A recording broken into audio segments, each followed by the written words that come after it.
Ecco i protagonisti dell'ultima batteria: Sebastiano Lurve in 1, Leonardo Zanotto in 2, Nicola Speci in 3, Lorenzo Menegaldo in 4, Achille Valerio in 5, Federico Pignatone in 6, Marco Cattagrisa in 7.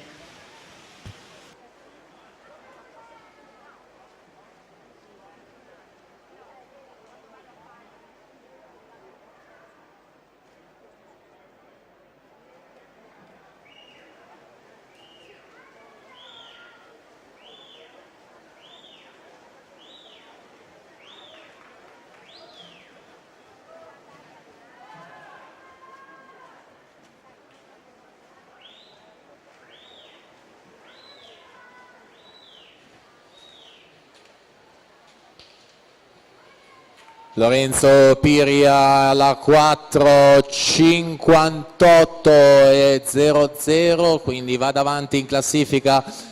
Alessandro Visintin, 58